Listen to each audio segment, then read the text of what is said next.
This Saturday, it's the kickoff to Super Wild Card Weekend. And for the first time, an NFL playoff game will stream exclusively on Peacock. Unbelievable! It all starts at 4:30 Eastern with the Browns and Texans on NBC and Peacock. And then witness history when the Chiefs host the Dolphins at 8 p.m. Eastern, only on Peacock. The season comes down to this. Go to peacocktv.com/NFL to learn more. The friendship is sharing deal. Because I want one of your McNuggets. And I need some of your Quarter Pounder. There's a deal for everyone at McDonald's. Get one favorite like 10-piece chicken McNuggets, a Quarter Pounder, or a Big Mac, and get another for just $1. Price and participation may vary. Valid for item of equal or lesser value. The DFS studio is brought to you by DraftKings.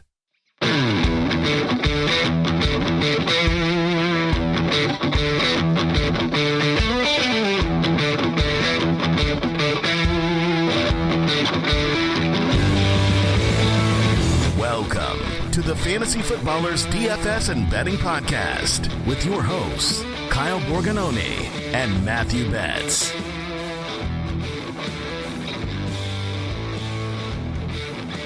That's right, we're back.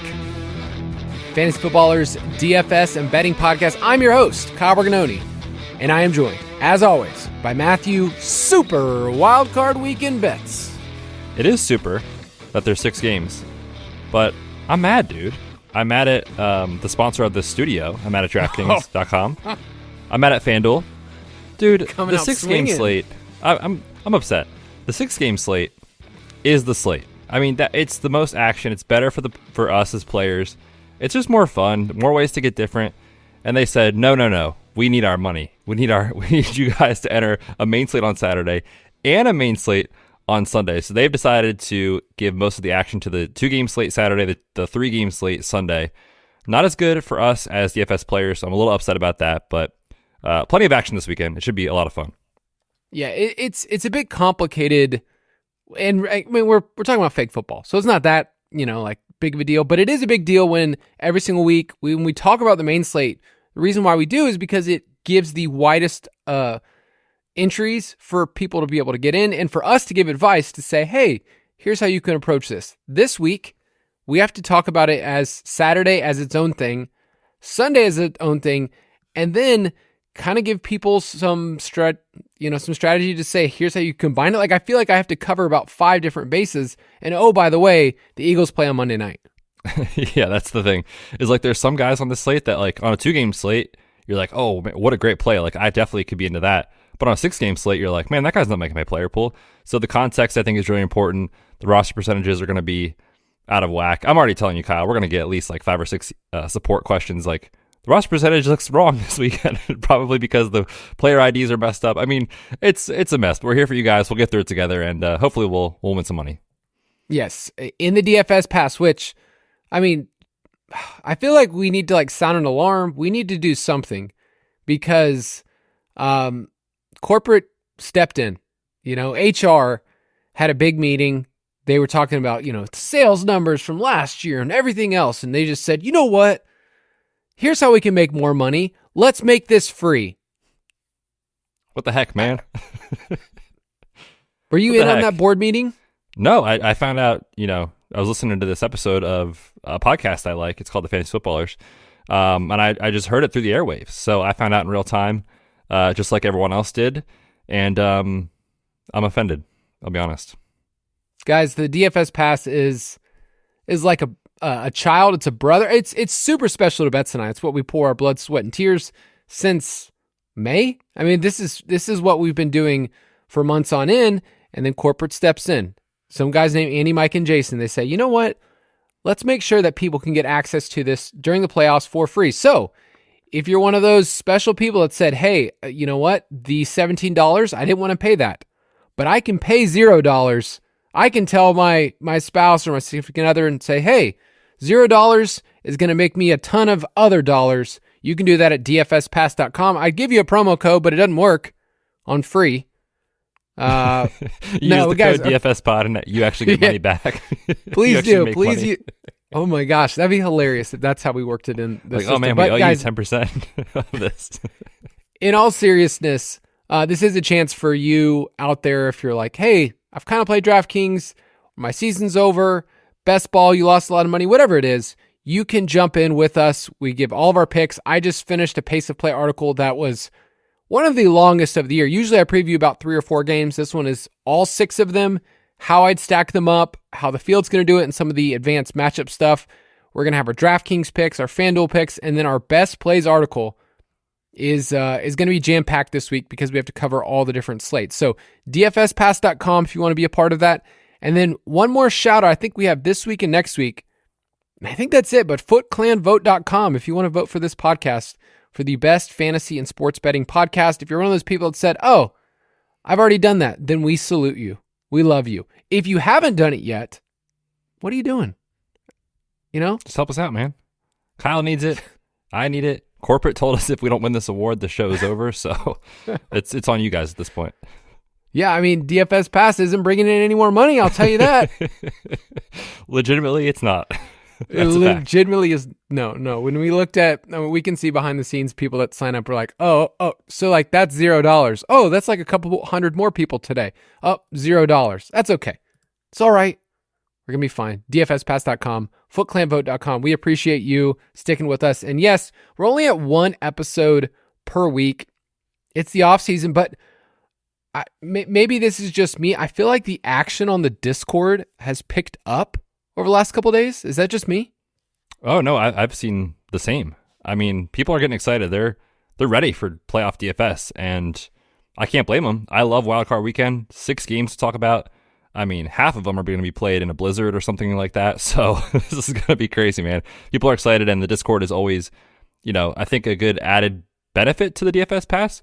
I always mention this. Like, I was kind of a little hesitant to like really be in there a lot because sometimes you get some people that are, they're not the nicest or they're not really respectful, stuff like that. But man, the people in our Discord are awesome. And, there's people in there every day talking DFS, talking player props, talking NBA props. I mean, the props channel, dude, is out of control. It's been a lot of fun. So hop in there. Like Kyle, I mentioned, this comes with your DFS Pass. So again, a little extra perk.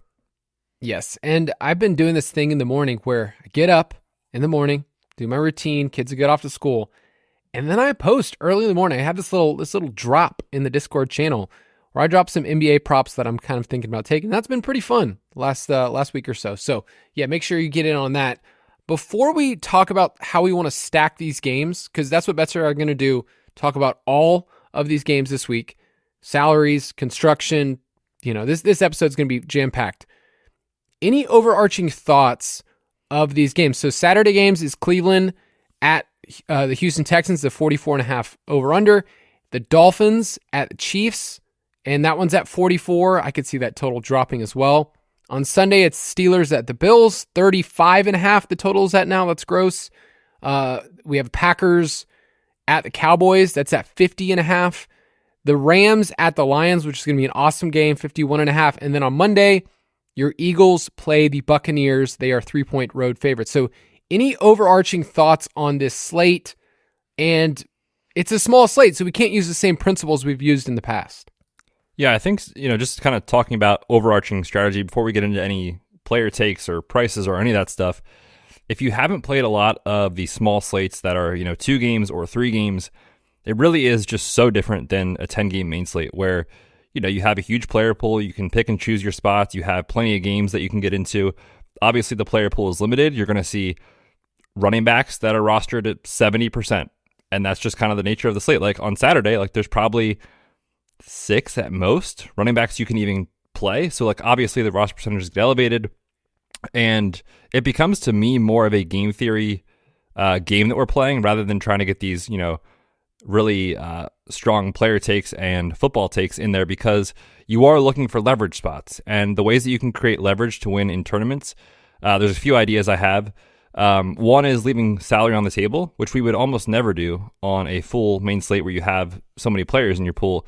Leaving more than, $500 on the table is a way to get different.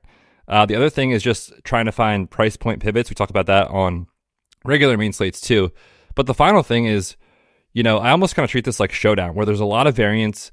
You want to avoid setting hard and fast rules where if you've been playing on the Sunday main slate for a long time, you're used to saying, okay, I'm going to try to double stack my quarterback. Let me find a bring back. Let me make sure I'm trying to limit just one running back from the same game in my lineups. I don't want more than one guy against my defense. Like if you start doing that, you're not going to win, most likely. You're going to avoid a lot of strong plays in your lineup. You want to be kind of loose if you're using an optimizer as far as the rules go, because weird stuff happens. You don't need massive scores to win on these slates. So I would just say be really critical and kind of think about that, how you're playing these small slates. It's very, very different than a big main slate.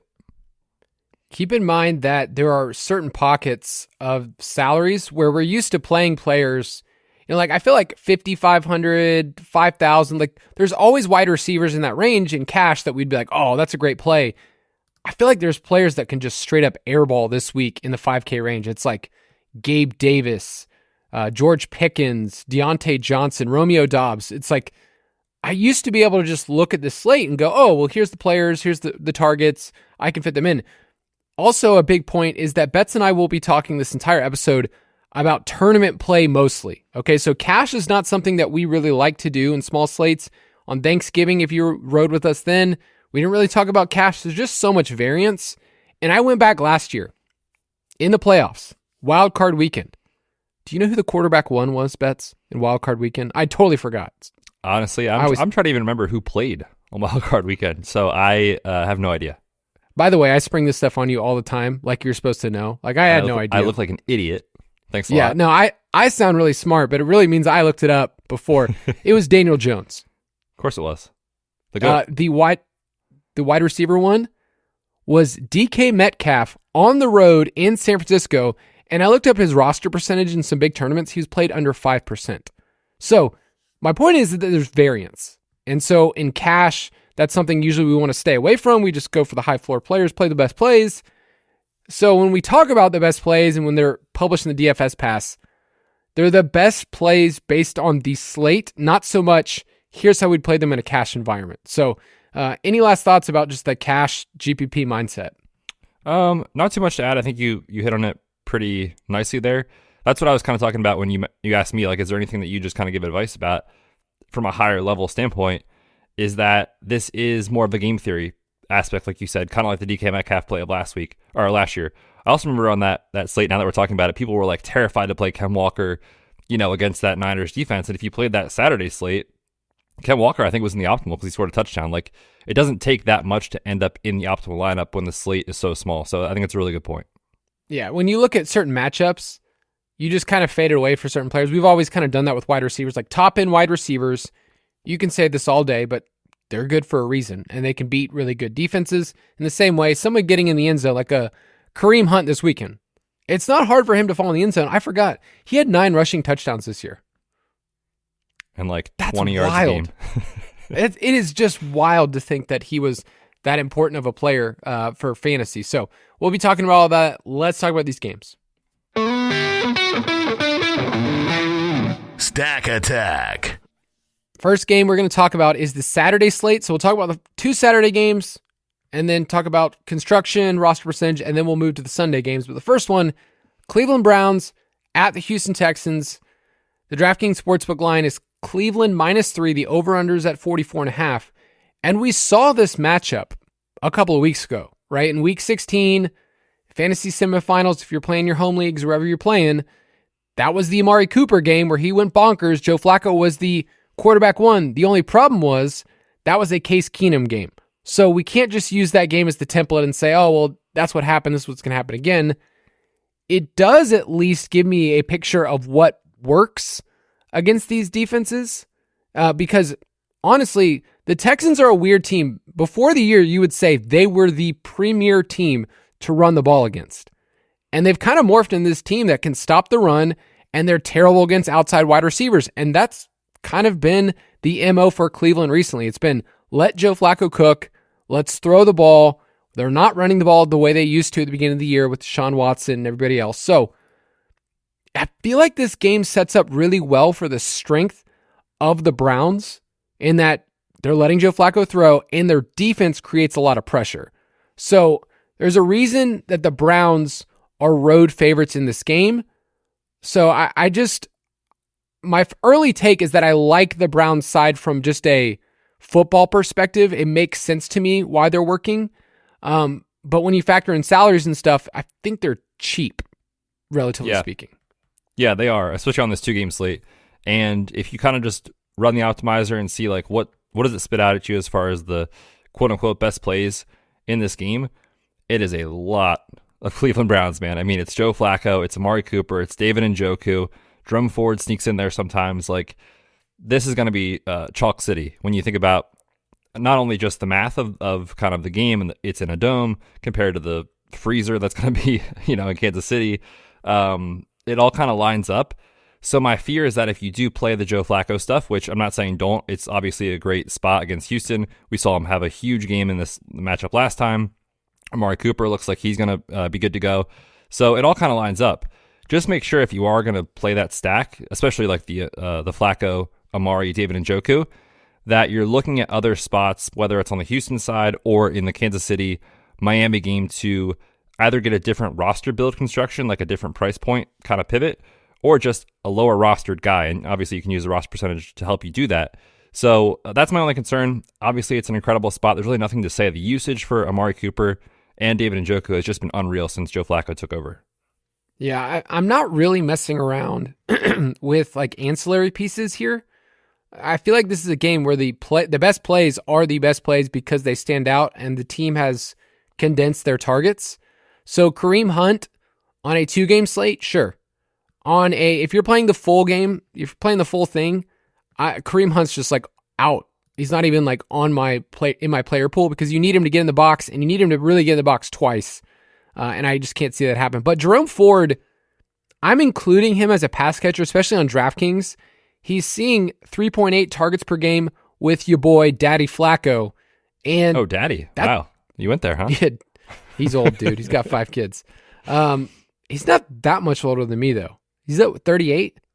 He seems so much older. He does. He seems ancient. I'm 36. Dude, you and Flacco are boys. Basically the same.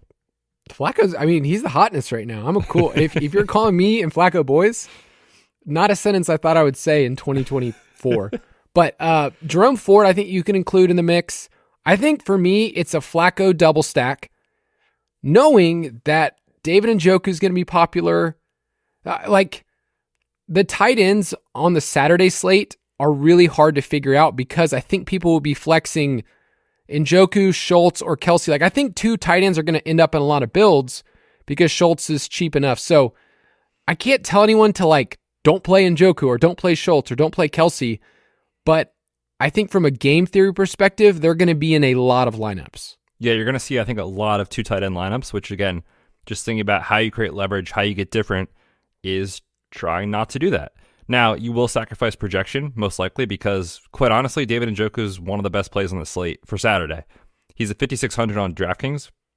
This is a guy that's seen 8+ targets in 4 straight games, averaging 10.4 when Flacco, Amari Cooper, and he have been in the lineup together. But he's priced as the 15th most expensive pass catcher. So if you treat him kind of like a wide receiver, like we've talked about with Trey McBride, he's way underpriced. So again, he's not a bad play. He's a good play. But like you said, I think you're going to see a lot of Flacco with Cooper, Njoku, and then Travis Kelce in the flex or Dalton Schultz in the flex. Just be mindful of that. That's kind of what we're talking about on this slate, is that game theory aspect of it. I'd be trying to look elsewhere as far as a differentiating piece if I am going to play the stack, which, don't get me wrong, I will have exposure to that, but so will everybody else. It's tough too because the Texans, a great matchup for tight ends. On the other side of the ball, Dalton Schultz, he's in a great spot. Since week 12, the Browns are 30th in schedule adjusted fantasy points allowed to tight ends. So both tight ends are going to show up really well. And I brought this point up earlier, but there's just not great options in the 4 to 5K range when you're like, okay, so do I spend $4K for Elijah Moore, or do I spend $400 more and get Dalton Schultz, who I think we would call the wide receiver 2 for the Texans? And, you just look at this entire slate. Noah Brown, it's not looking great. We still have to monitor practice reports, but 5,100, that's a high price to pay for somebody that can clearly airball. So I think what I'm saying is I like the Browns side. I think Flacco will be the most popular quarterback on the Saturday slate. And then if you're talking more like over the course of all of the games, I think Flacco's going to come in around like 3. in terms of popularity because he's so cheap, and we've seen him do it. We've seen him do it with this matchup. So what about on the Texans side? Is there anything that you have a stance on right now? I think the tough part is, CJ Stroud's been awesome. And if you listen to the Dynasty show, like, we love CJ Stroud. He's been great this year. He's the offensive rookie of the year. He's a mainstay in the NFL for the next couple of years, no doubt. But, it's a big spot. It's a primetime, an island game against arguably the NFL's best defense. Now, I will say they just, we're recording this on Thursday afternoon. We found out Denzel Ward had a knee injury in practice, so he may miss this game. Obviously, that improves the passing game for Houston as far as their matchup on the field. But I'll be honest with you, I don't have a ton of interest in Stroud. Yes, he's at home. Yes, he's in the dome. And I think people will maybe go too far with that narrative of this is the game you have to stack. But man, and I know we're going to talk about the weather in the KC game. It's terrible. It's going to be freezing.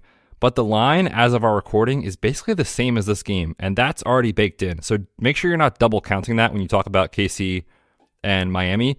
If it was 70 degrees and sunny, that game would probably be at 52 points or something like that, right? So it's already baked in. Just make sure you're not double counting. And I think the field might double count and say, I'm not playing Mahomes. I'm not playing Tua. I'll play Stroud if I don't want to play Flacco. And like I said, it's such a tough matchup. I know you talked about this in the pace of play stuff, which... hat tip, my man. It was a great read this week. Make sure you check that out in the DFS Pass. He's really not done well under pressure, and Cleveland generates pressure at one of the highest rates in the league. So, again, I don't think it's the cleanest spot. I'll be underweight in my exposure. It's hard because any quarterback under pressure, they're going to see their numbers drop. He actually did well last week against the Colts. He held up really well, and then they almost gave that game away. Which, as much as we're saying they're the 4 seed, they get a home game with CJ Stroud, they should have maybe lost that game.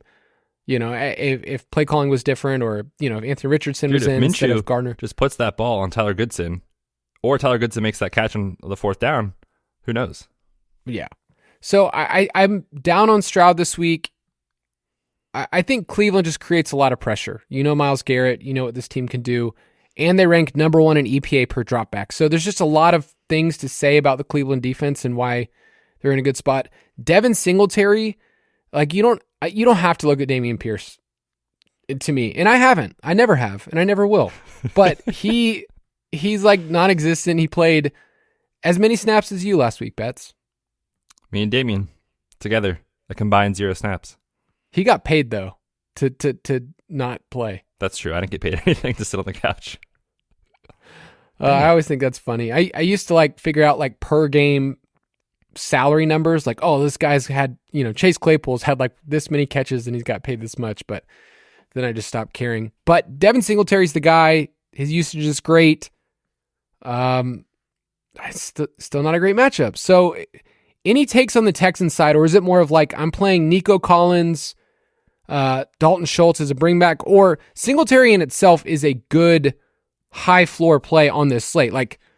If you're playing Saturday, the running backs are pretty tough. It's Ford, Singletary, or Pacheco and the Miami running backs. Those are the dudes. So Singletary at 5,700 and 6,400 on FanDuel is a great points per dollar play. Yeah, he's way too cheap, especially if you think that last week's usage is what this team wants to do as far as when they're up against it and they have to win. If that's how they're going to use him, then he's a great play at 5,700, even if he is going to be 60%, 65%, something like that. Again, there's not that many running backs you can play. Dameon Pierce played 0 snaps. He set season highs in snap share, route rate, and handled all of the running back touches last week. And that's the stuff we talk about when we talk about Kyron and CMC, and obviously he's not the same player, so that's not what I'm saying, but just from a points per dollar play, any running back that's going to play that much and touch the ball that much is a really good play. Now, you mentioned the matchup isn't great. Cleveland actually has been a little bit vulnerable in the run recently. Since week 12, they're dead last in explosive rush rate allowed. The issue is Devin Singletary is not the most explosive runner, so I'm not sure he'll take advantage of it, but it's an okay spot. They're 16th in success rate allowed. Defensively is Cleveland against the run in that sample. So I actually think Singletary is a pretty good play in this spot, especially like you said, considering there's not that much around him at the 5-ish K range that you're really excited about. So I'll probably play a decent amount of him, and this is chalk that I'll definitely eat. Yeah, I would agree. I mean, they've given up performances like Breece Hall had a top 3 performance, Joe Mixon. So it wouldn't be surprising. Let's say this game hits the under. Devin Singletary gets 25 touches. Like they just ride him, and they've done that before. And if you want to stack up the other side, that's fine. But I think Devin Singletary and Cooper would be a correlation play. If you just want to play that and get out of this game, that's totally fine. I think you'll get a lot of leverage. But I also just really like the Cleveland defense. Like I think they're a really good play in general. Houston's going to look good from a points per dollar perspective, but Cleveland, I think, has the upside. Flacco could throw picks too. So I think both defenses, I think people will lend towards Kansas City because of the weather. They're at home. Tua splits in the cold. So I think Kansas City's the chalk defense on Saturday, but these two give you more leverage if you want to go that route. Any other takes in this game? I don't think so. I think we hit on most of the important aspects here. Yeah, I'm going to take Cleveland in the points. I'm going to lay it with Cleveland too. All right. Let's take a quick break, and we'll be right back.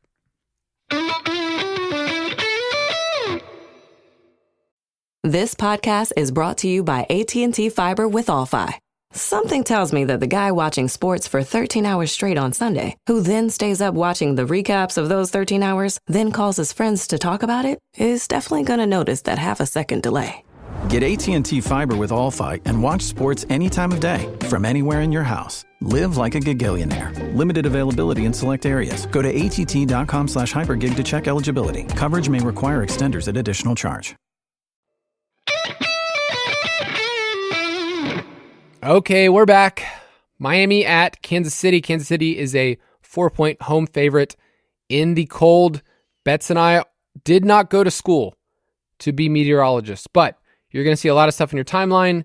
Temperatures apparently at 0. It's going to feel like it's negative. What was the number we saw earlier? Negative like 30. Wind chill negative 30 throughout the game. I will be at home. Dude, I'll have my dad's slippers on. Nice little, whiskey on the couch, just warm as can be, sweating even, maybe compared to this game, man. This is one that you couldn't pay me to go to this game. Okay, if you win this game, it's going to feel like, oh, we did it. If you lose this game, if you're the team that loses, you're going to be like, just get me out of here. I'm done. Yeah.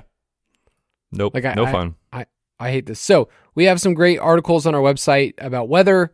And if it really matters, with field goals, like you can change stuff. If there's no rain, it's not as crazy. Like people overreact. And I think you brought up the perfect point. The line's at 44. It'd be different if this game was dipping and it's like 30, 31, just low 30s. Like we're getting these other crazy games. Like, I don't know. I think there's value to be had here if the field on a 2-game slate already knows what's going to happen. So write that kind of stuff down. If you're one of those people that has a notebook, it's like the field thinks this. And we know on a 2-game sample size that things could change. It doesn't mean this game has to go off and go for 50 points. But if Cleveland and Houston hits the under and this game hits 44 points, you would be pretty happy. Like if this game was, 20 to 23 or, somewhere around there, like you would be happy there's enough points to go around and you can find some value here. So where do you want to start? Yeah, I think that's a good point. Just hammering that home is like, remember, it's already baked in. Now, if the total drops in the next 2 days to like 42, 40, then yeah, obviously let's adjust. But as of our recording, it's the same total, basically, as Cleveland-Houston. And I do think people are going to be worried, especially about the Miami side. So let's talk about them first. Offensively, they really haven't been that good. And I put this in Vegas Report. Like, I don't want to be hyperbolic, but is this team actually that good? They have one win against a team with a winning record this year.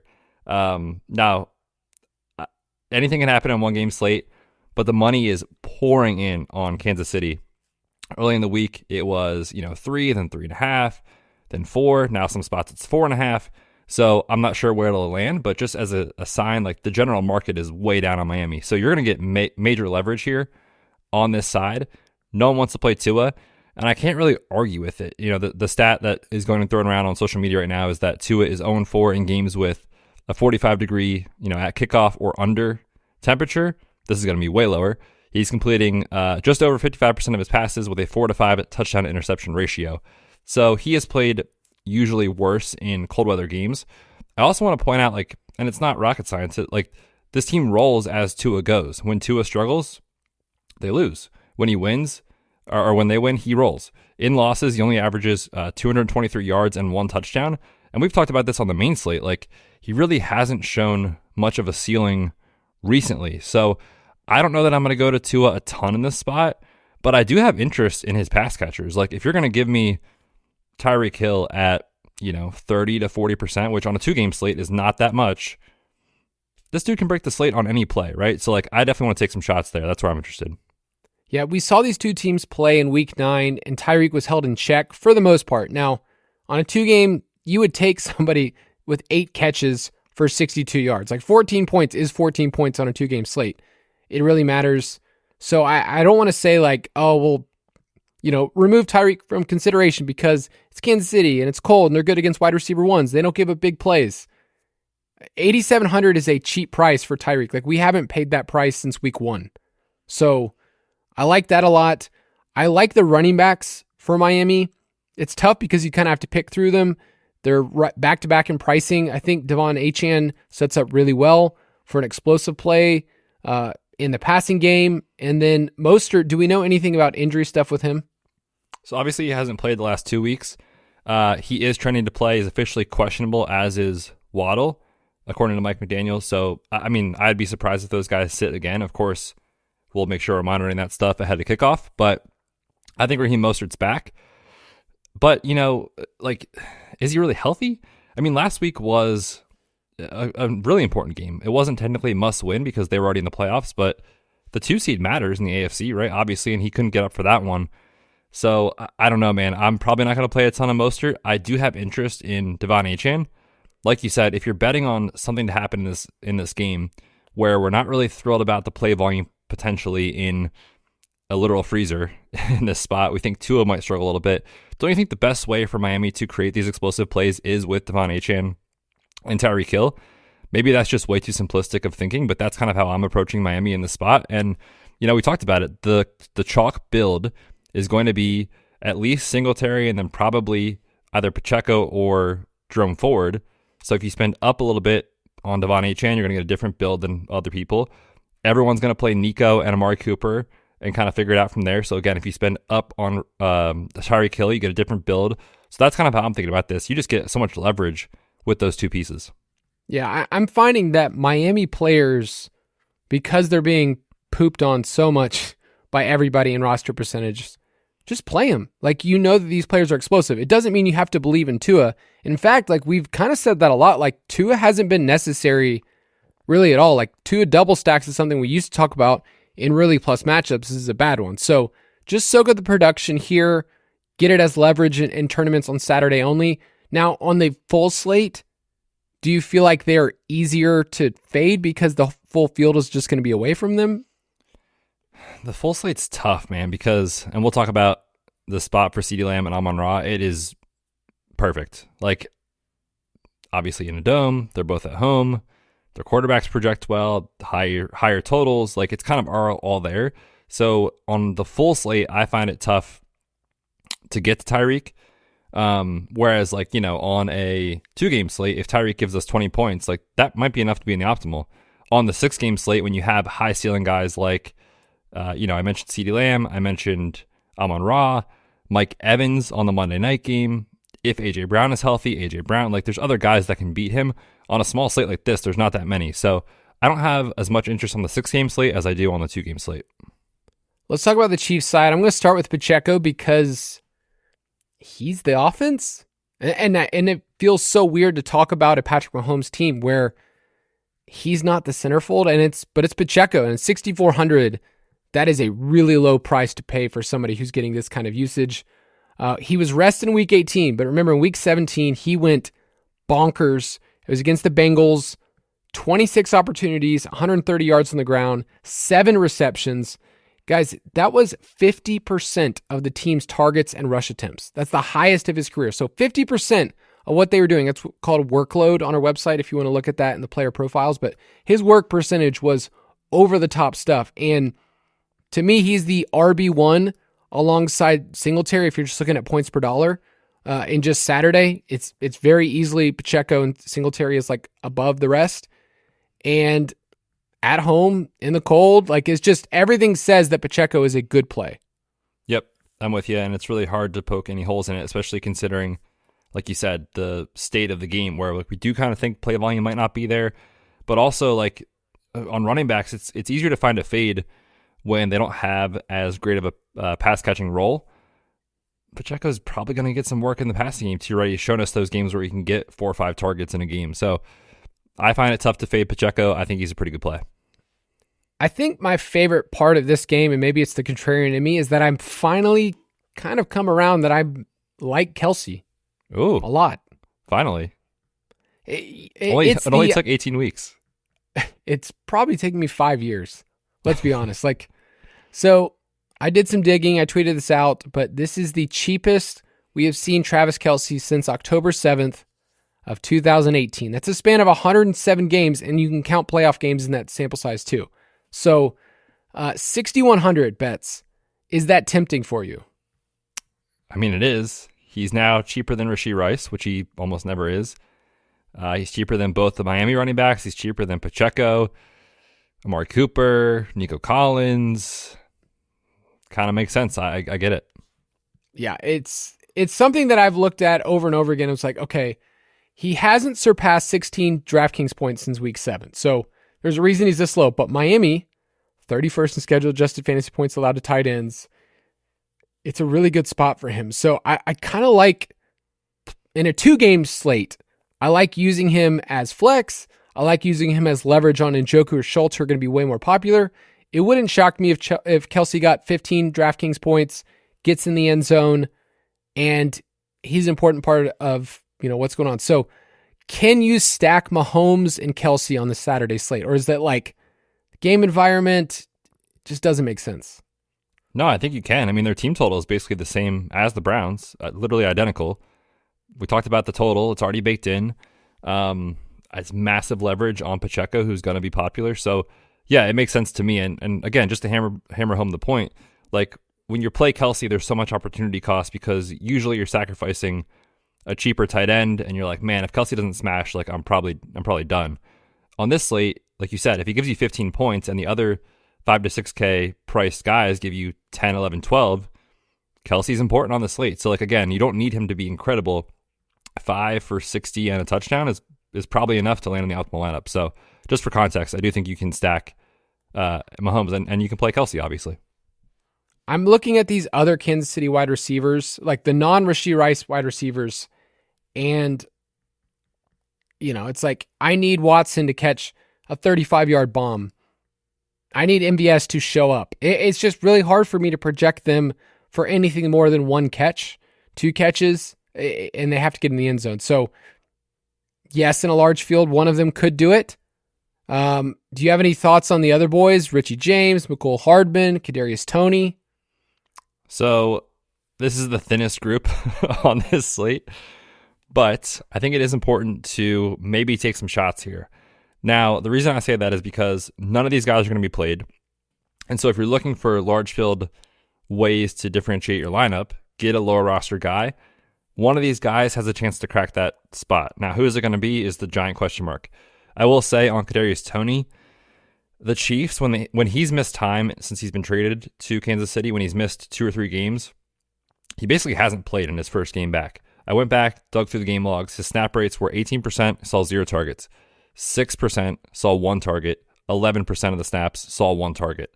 So I'll have 0 of Kadarius Toney and just hope he doesn't, get on the field for 5 snaps and catch 2 touchdowns because that's what he does.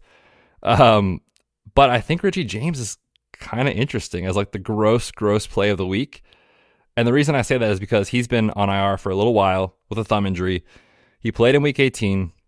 There were some reports talking about like they wanted to get him a full allotment of snaps, just get him in the offense, like get him going because he hasn't done anything all year. And now you've got that kind of momentum. I think there might be some plays in the game plan for McCole Hardman. Now, would anyone be surprised if he comes out and gives you a 0? Of course not. But we're talking about a 2-game slate where you got to get different somewhere. Mecole Hardman's probably going to be 5 to 10%. And on a 2-game slate, that's nothing. So I'll take some shots and hope for the best. Normally, I would just laugh, but these are fringe wide receivers that will probably end up winning you some money. I think one of these guys is the key to the slate, truthfully. I think I would lean Hardman or Justin Watson. No love for MVS? MVS won me a lot of money last year. I think it was a divisional round. I think so. It was against the Chiefs. No, it wasn't. Against the against the Bengals. Yeah, that was a good week to be overweight MVS. I don't know if this is the week, but Nicole Hardman it is. Yeah, and Rice is going to project really well. He's probably going to end up being Saturday's slate, like wide receiver 3 or 4 in our rankings. Like he's just solid through and through. But I will take the Chiefs. I am too. It kind of seems like a square play, but there's so much money coming in on KC. I'll just follow it. Okay, so before we head to the Sunday games, any just theory about combining those two games together, what you want to do, who's going to be popular? Yeah, I already mentioned like the chalk build is Singletary and Pacheco, and then you play Joe Flacco and you play Amari Cooper and David Njoku. It's like that combination of, 5 or 6 guys, throw Nico Collins in there.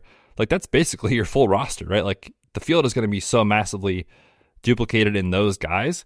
So I'll probably be trying to limit my exposure in one lineup to like maybe 4 of them at most, just trying to get different combinations. And like I said, there's different ways to do that.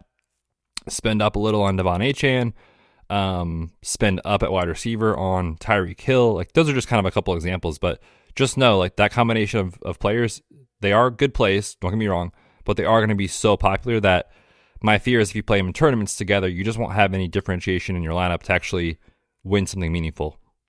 Yeah, if you look at the wide receivers, like I'm just going through the list, not many people will be playing 2 wide receivers from the same exact team. So like Flacco, Cooper, and Elijah Moore probably not going to be played together a lot because Njoku seems like a much better play than Elijah Moore. Same thing with Mahomes. It's like you're going to play Rice and you have to guess the other one. Stroud, it's like Collins is the clear one, and then who else do you play? Tua, it's Tyreek. So what I'm finding is if you want some leverage, there's a second wide receiver for that team. If you want to play those 2 together and you find the 2 touchdowns, that's really awesome.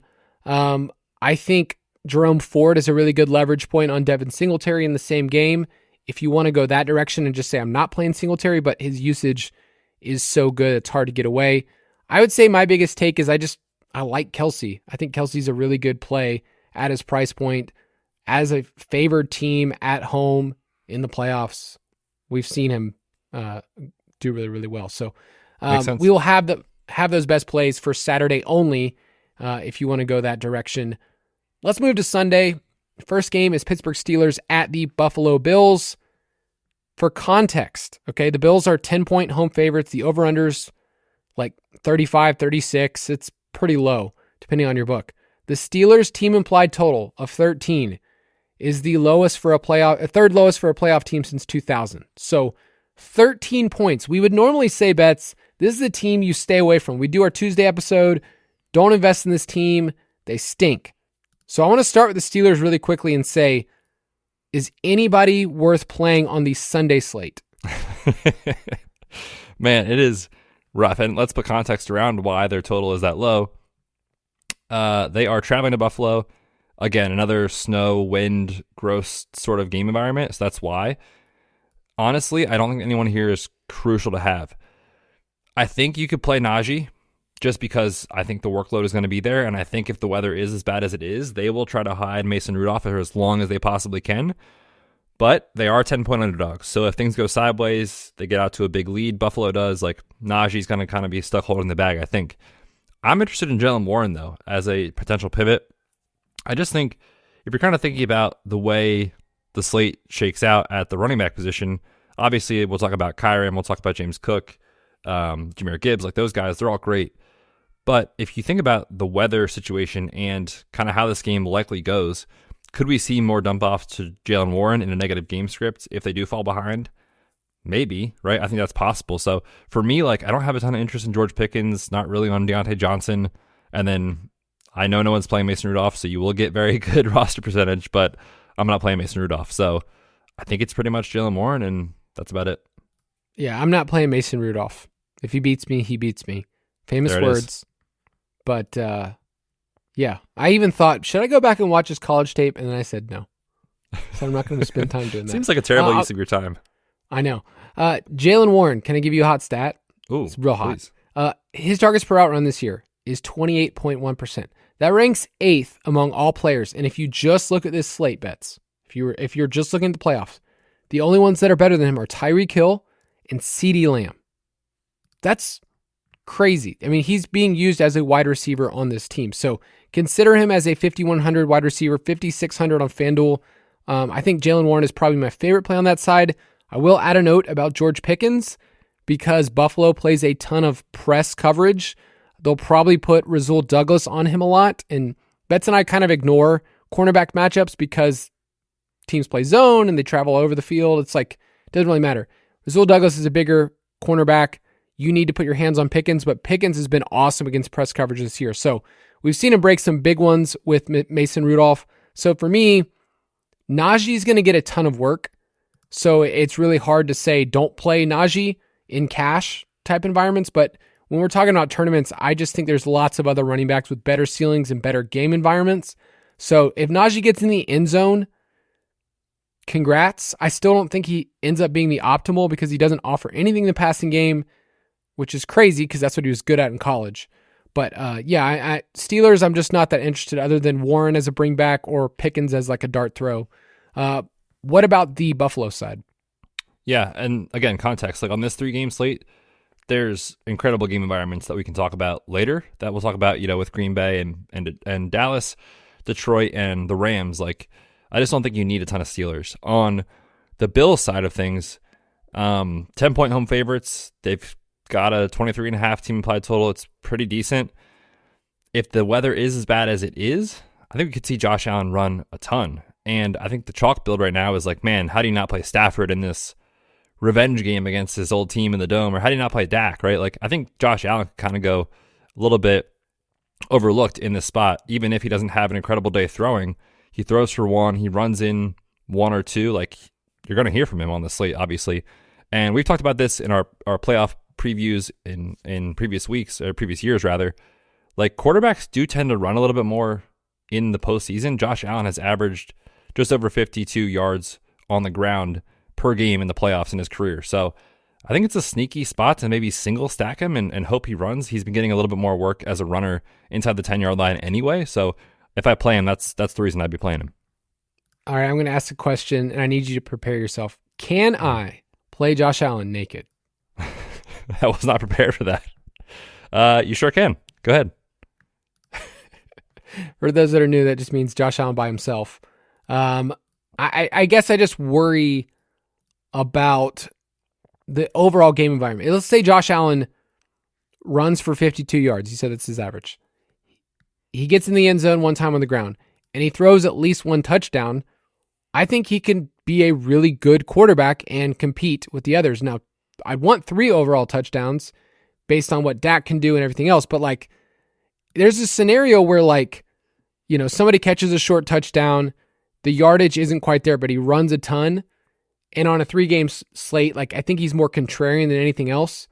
I just don't know who to play with him. Like, I'm not going to stack him with James Cook because the touchdowns are kind of split between them. Stephon Diggs is expensive considering we haven't seen him do anything recently. Khalil Shakir is moving up in a lot of ways where you could say I want to play him, but against man coverage, and that's what this Pittsburgh defense does, he's not good. Gabe Davis, do you think he plays? No. Okay, so is that a lot of Trent Sherfield? I think it's a lot of Khalil Shakir and a lot of 2 tight end sets, probably. So let's talk about Dalton Kincaid then, because I think he's an intriguing play. Like, the Sunday slate doesn't have as good a tight ends. Like, the Saturday is 3 really good tight ends that you can play. I think you could talk me into 2 or 3 different guys on Sunday, and I think Kincaid at 4,600 is very, very interesting. Pittsburgh's being terrible against tight ends. So, 15 targets last 2 weeks. Do you like Kincaid at all? I do. I actually like him quite a bit, and he's just one of these guys, when you look at the slate, it's like, man, how do I get different? Right now, I'm seeing Jake Ferguson, who is $100 more, projected for just over 40%. Dalton Kincaid for $100 less, 15%. Again, on a 3-game slate, that's nothing. So, like, just an easy price point pivot there. You just hope he catches a touchdown, hope he catches 5 balls. if Jake Ferguson doesn't give you, 6 or 7 catches, like you're probably beating him with Kincaid. So I think he's a great play. He's one of my favorite tournament plays on that Sunday slate. James Cook, we've seen with offensive coordinator Joe Brady since he took over that he's this team's wide receiver too. He's been targeting 22% of his routes since Brady took over. And I looked this up because a double-digit favorite is a big deal in the playoffs. Since 2010, we've had 13 double-digit favorites that won in the playoffs. They averaged 126 rushing yards and 30 rushing attempts per game. So between Cook and Allen, I think you're going to see that increase in rushing. This team has been running the ball more. So Cook could get there. And I think if I were to do that, I would just play Cook and maybe get out of this game and just be done and just think that this game doesn't go anywhere. Yep, I agree. I think that's a pretty good take. If you are going to play, like you said, like kind of one or two ways, like you kind of play a Josh Allen single stack or naked, or just Cook and get out of there. And that's kind of where I'm at. All right. I'm looking at this line, and I think that the Steelers, because they're the Steelers, this is my just old football take, I will take Steelers in the points. 10 points is a lot. Yeah, and actually historically, teams that are double-digit underdogs usually cover the spread in the playoffs. Man, they're going to play so ugly, so slow, try to just win this thing with variance and like hope they get a fumble recovery or something and like win it like 13-10. Like it's going to be a gross game. So I will take the points. I think they try to minimize the play volume here. All right, let's talk about a couple more exciting Sunday games. Green Bay Packers at the Dallas Cowboys. Cowboys are 7.5-point home favorites at Jerry's World. The over-under is at 50.5. We love the Cowboys, right? Like at home, they're awesome, 37 points per game. They've exceeded their team total in every home game but one. And the plays are kind of like, oh, you play Dak and CeeDee. And then you figure out the third piece. Is it Cooks? Is it Ferguson? It's like not super complicated with Dallas. Although if we were to figure out who it is on the Green Bay side, I could literally give you the case for 5 different dudes as a bringback. But if I were to start somewhere, it's just the Dak CeeDee stack. Yeah, I mean, nothing really to say. It's one of the best stacks you can play on the 6-game slate, on the 3-game slate. It's really hard to poke holes, so there's nothing that you can say negative about it.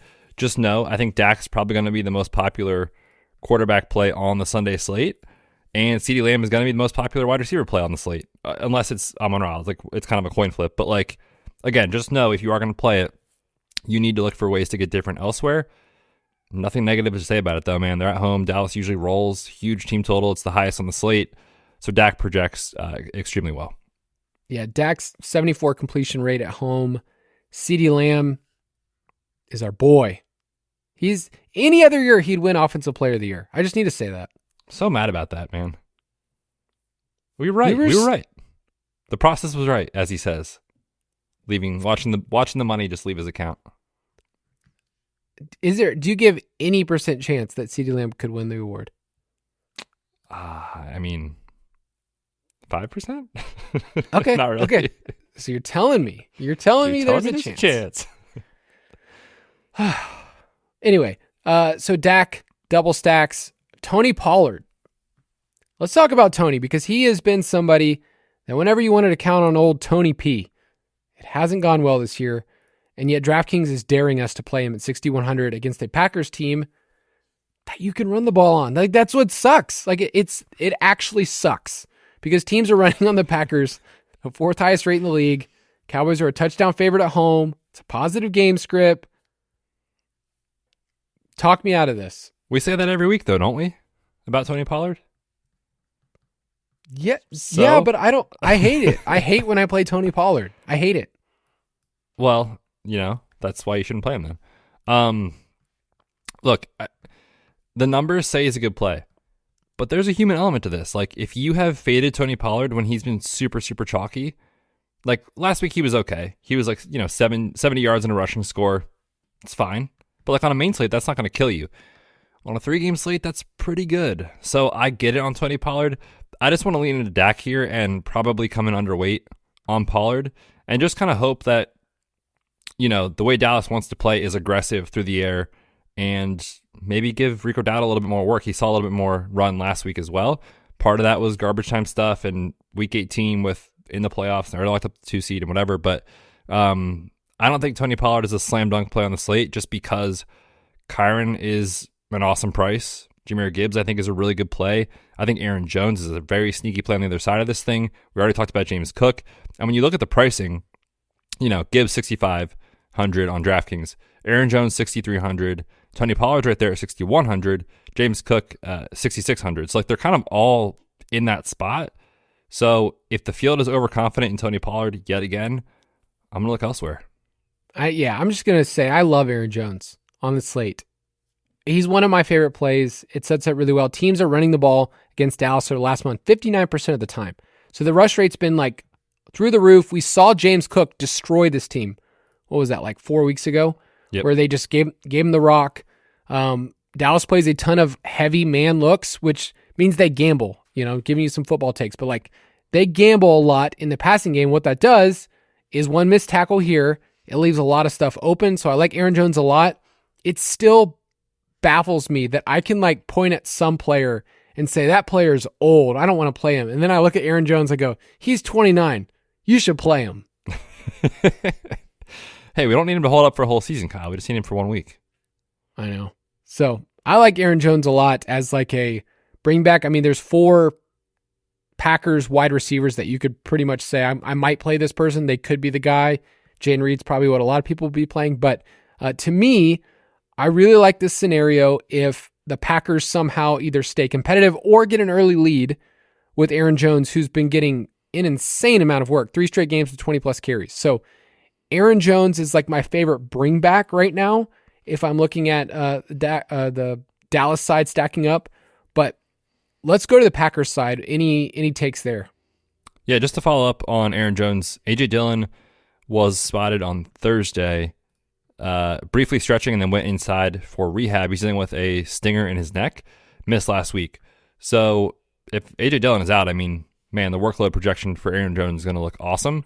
And the nice thing about if you play him is he's kind of game script proof. I think he'll get in there if they're in a negative game script, he'll be in there as a pass catcher too. So I like him in both scenarios. So I'm in on Aaron Jones for sure. On the Packers side, you mentioned people are going to play Jayden Reed.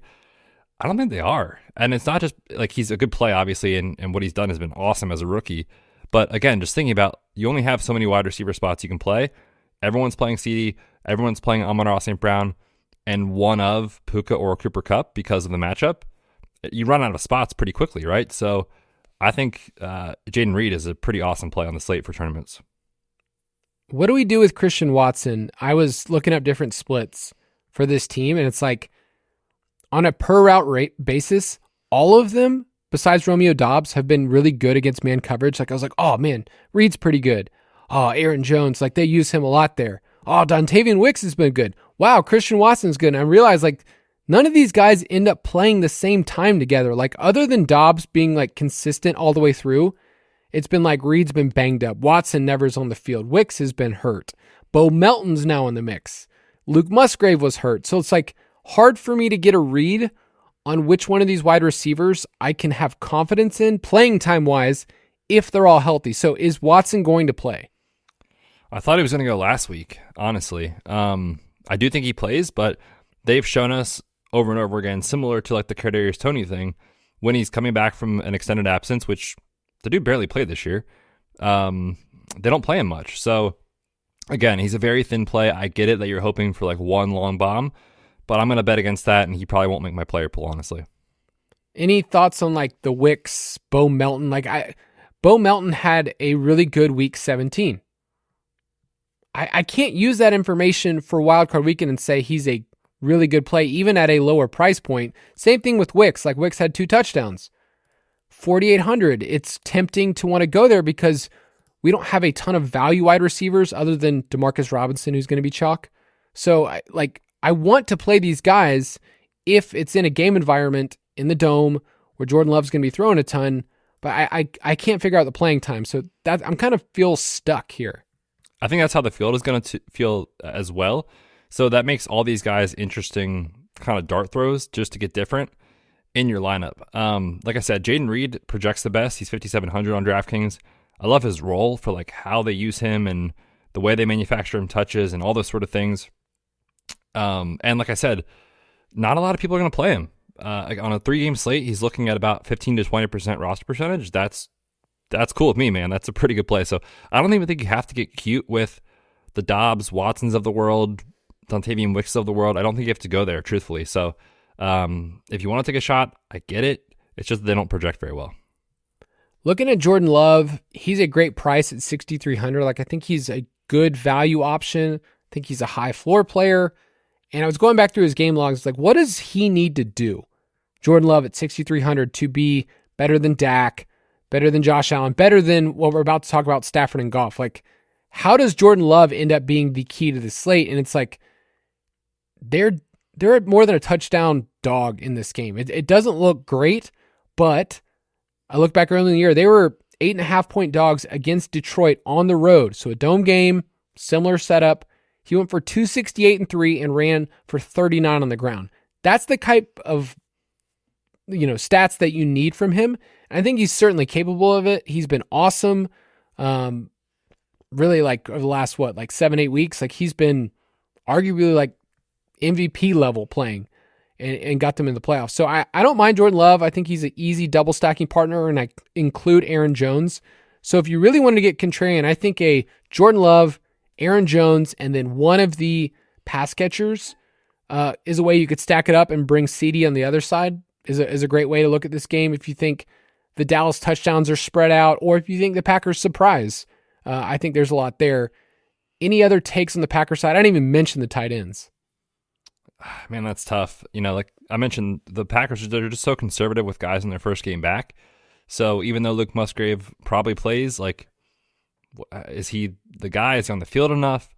I don't know. And then it's like, man, Tucker Kraft, it's like you're already just hoping for a touchdown anyway. Now he has to share time. So I'm just going to bet against those guys and hope for the best. All right, I will take the Packers in the points. Wait. We didn't mention the best play on the Dallas side. Oh. It's Brandon Cooks. Oh, okay, gotcha. I think Brandon Cooks is an awesome play on the slate, especially if you're correlating this game, which the total says you should. It's in a dome. Dak projects extremely well. He's kind of tough to fit. He's like in no man's land pricing wise at 4,900 on DraftKings. So I love him on that slate just because, again, he fits very well with this Dak CD stack. Or if you want to play him just as kind of the bring back on a Jordan Love stack, he's going to be pretty manageable, I think, roster percentage wise, where he will get played. But like, again, on a 3-game slate, 20% is not that much. And you need those kind of guys in your lineup. So I think Brandon Cooks is a really good play. You literally wrote down in the notes, he's a great play, let's talk about him. And I just ignored it. Thanks a lot, man. All right, Packers in the points for me. Oh, man, this is tough. I think at 7.5 with that hook, I would take Green Bay. But I think the Cowboys win this game. All right, last game, revenge game central, Los Angeles Rams at the Detroit Lions. I feel like both of these guys have kind of like made their peace. Although maybe there's some player from the Rams that think like Jared Goff's a turd. I think Sean McVay thought that. That's why I traded him. Yes, I know. But Matthew Stafford's the man. I love Matthew Stafford. You can't say anything negative about that man. He's awesome. The Lions are 3.5-point home favorites. The over-unders at 51.5. It's the best game of the week. I was looking at my game pace scores at 4.5. These offenses are really, really fun. And congrats to Detroit Lions fans. This is your first playoff home game since 1993. Respect, mad respect. But the Rams are one of those teams that when I looked at this, I was like, man, you do not want to run into them in the playoffs, especially if everybody's cooking. I really like Sean McVay. Also, another Georgia boy, Marist High School. I mean, come on. I got to keep giving shout outs for my Georgia boys. Got to. It's on brand. My boys. So where do you want to start the conversation in this game? Because I think both sides are stackable. Both sides are intriguing. I could see either one of these teams put up 30-plus points. Yeah, this game is going to be so fun. Just the headlines for the actual NFL, the trade of Goff and Stafford, and now they meet. It's a really fun storyline. So I love this game. Incredible spot to late swap. Remember last game on the slate? That's a huge edge in tournaments. So be thinking about that. Let's just start with Amon-Ra, man. I mean, one of the best plays on the slate. His splits versus zone are insane. That's what the Rams do. No Laporta on the field. Like, I know wide receiver chalk is usually bad chalk, but like, doesn't this kind of feel like pretty good chalk for Amon-Ra St. Brown in this spot with Jared Goff at home? I can't poke any holes. And at 8,000, it's almost like a bargain.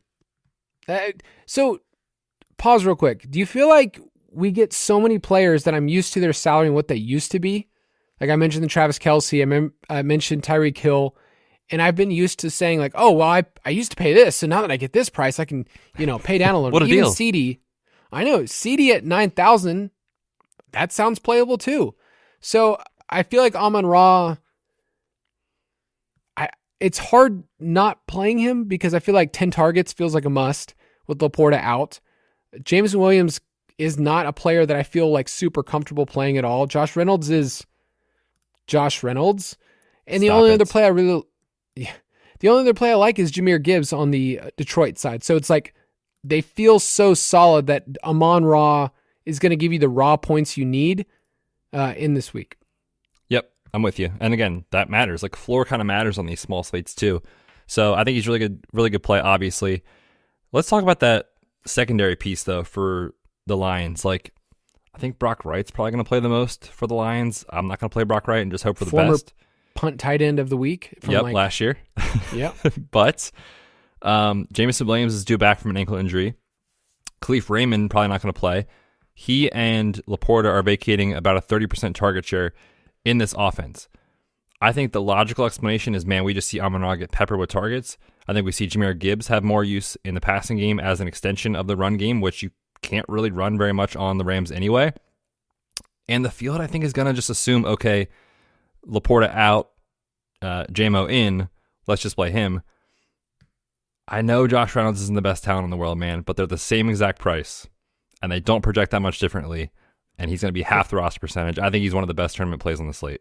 And he's got revenge too. That's right. He was drafted as a Ram. He's probably feeling it in his bones. And when he gets opportunity, like he actually has done pretty well. He kind of got phased out for Jameson, but in 3 wide receiver sets, it's going to be Amon-Ra, Jameson Williams, and I think Josh Reynolds is going to play a ton without Khalif Raymond. So I think he's a really good play. So this Rams defense is really good against the run, like Betz mentioned. They're not good at pressuring the passer. They have the worst pressure rate among all playoff teams remaining. So when Goff gets in a clean pocket, he can shred zone coverage. So I think I normally just don't care about Goff that much, but Goff at home, Goff against the zone, even without Laporta, I think he's a good play.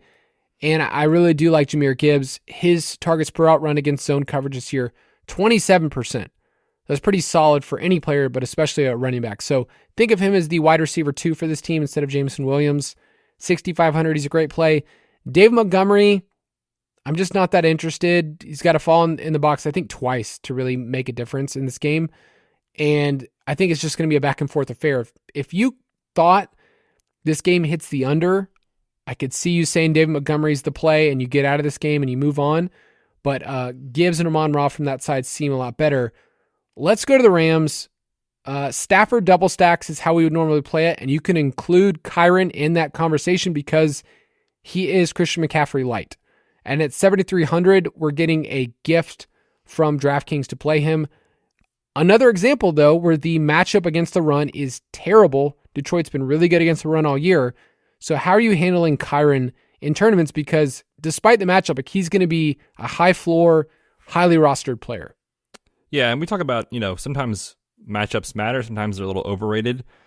Like, when a player's going to touch the ball as much as he is at his price, again, it's kind of and it's context is important. They price guys down on a 3-game slate, so it's kind of easier to build differently.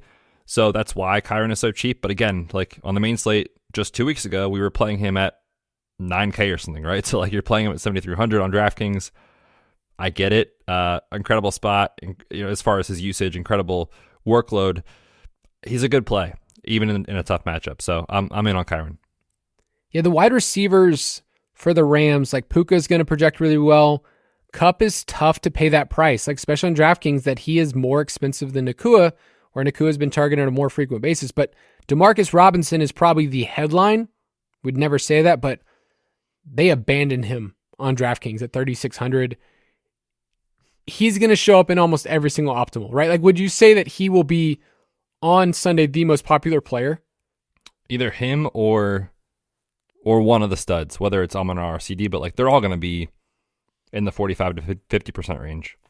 Yeah. And it's hard to argue. Like, he's being used. This is a 3 wide receiver set team, and 97% route rate. Targets per route run have been good.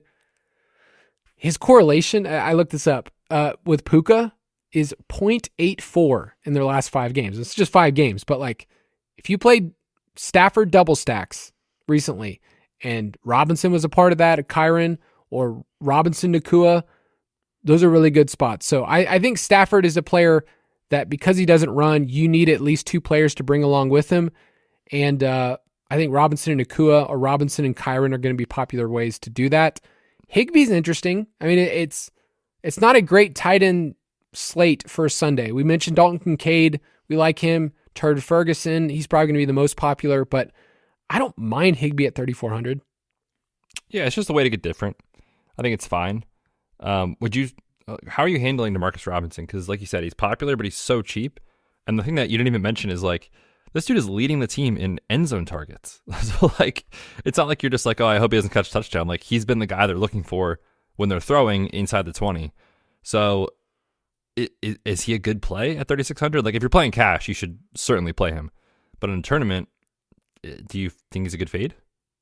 Is this like, I've been racking my brain the last like 2 months. Like, where was this DeMarcus Robinson for the Ravens and for the Chiefs? Like, dude, he's being used. This is wild. He was playing with Patrick Mahomes and he was just out there farting around.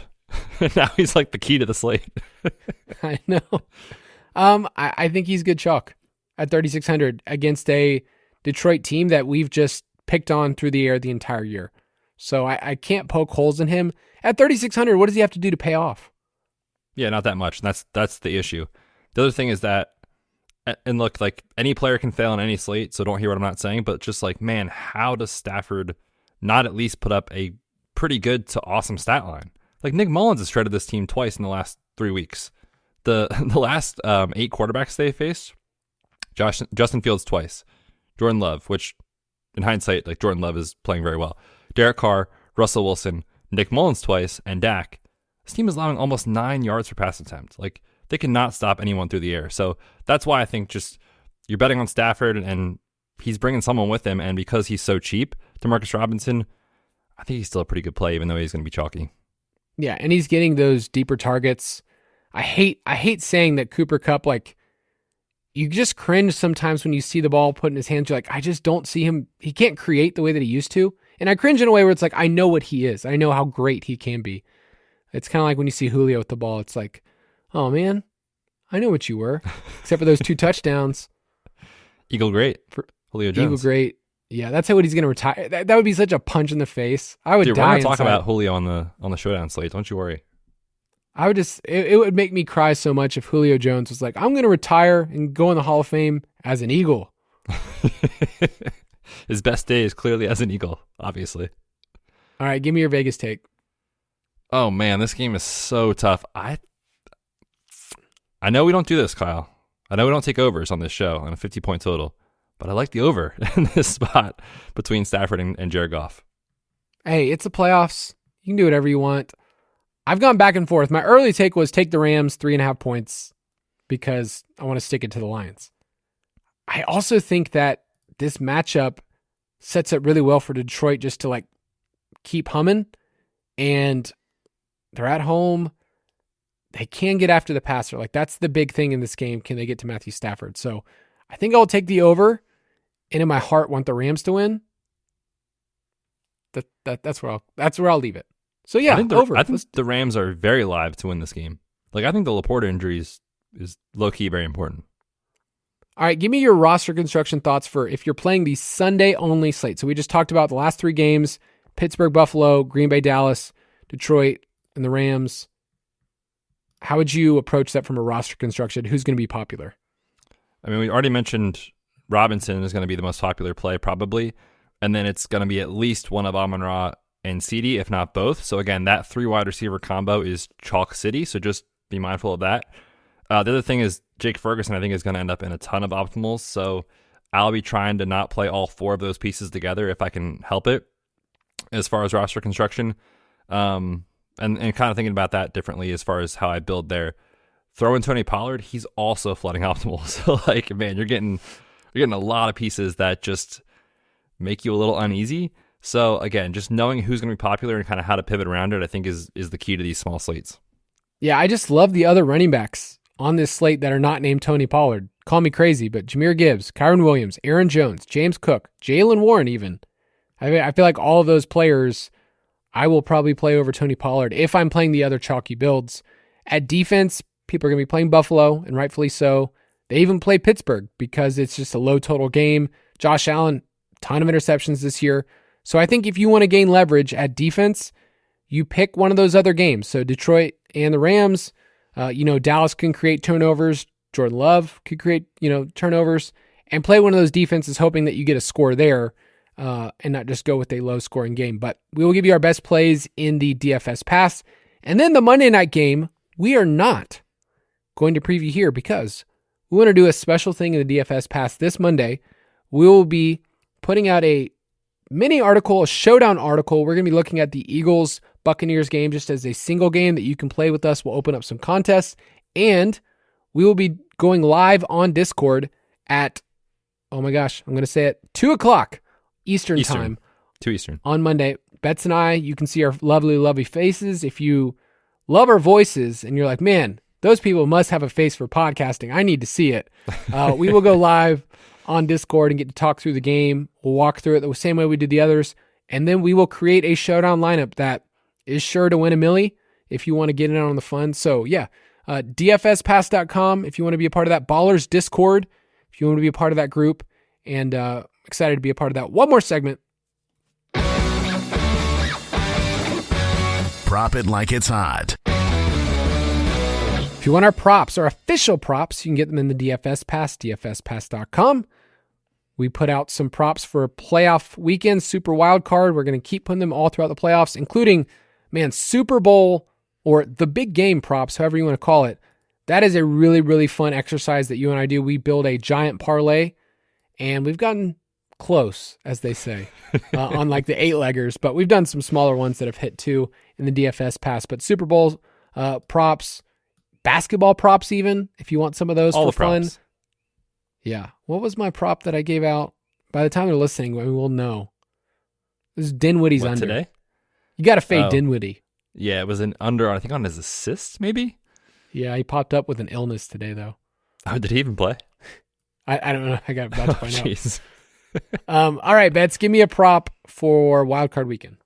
Yeah, I'm going to take Baker Mayfield under 10.5 rushing yards. I got this on Caesars at -111. Hard-hitting analysis, Kyle, okay?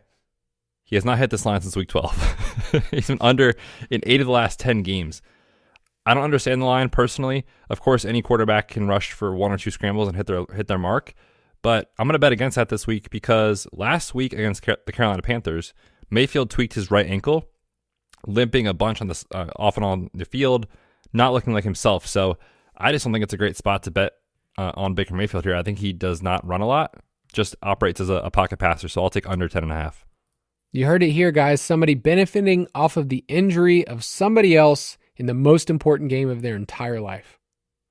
You're the worst.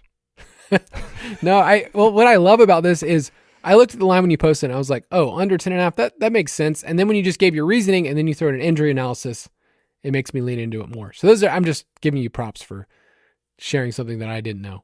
Thanks, Kyle. I appreciate that. Yeah, well, speaking of rushing, let's go with Jordan Love over 7.5 rushing yards. He surpasses in 11 of his 17 games. Dallas, we know, creates a ton of pressure. That opens up scramble opportunities. Opposing quarterbacks have averaged 18 rushing yards per game. Here are the quarterbacks that have gone over this line against them. Your boy, Danny DeVito. Tommy DeVito's not even a thing anymore, is he? Sadly, no. Will he ever start a game in the NFL again? Maybe like in week 18 as like the starter's resting or something. Okay, good. So DeVito, Jalen Hurts twice, Josh Allen, Sam Howell, Justin Herbert, Matthew Stafford crossed this line against them. Josh Dobbs, Daniel Jones, and this one sticks out to me, Zach Wilson. You know why? Because I learned my lesson, because I took the under that week for Zach Wilson rushing yards, failing to understand that when you create pressure, it creates scramble opportunities. He ran for 36 yards against them. So Jordan Love, 7.5 rushing yards over this week. Like it. If you want to get to play with us, you can go to ballersdfs.com, play in our DraftKings League, Fantasy Footballers DFS, Borg, and Betz. We got some playoff contests. They're super fun. I've seen people say, hey, I haven't won that much this year, and then I jumped in one of your contests, and I took all of your money. Good for you. It's a good little win. Love that for you. Good way to Love that for you. Yeah. Love that So for great. you and your family. Congratulations. So, ballersdfs.com if you want to play with us. Betz, sign us off. Whew, what a show, dude. I'm exhausted. That was a long episode. So many games this weekend. Should be a ton of fun. Enjoy the football. And don't forget, ballersdfs.com, also dfspass.com, and Discord Monday, 2 o'clock. We'll see you then.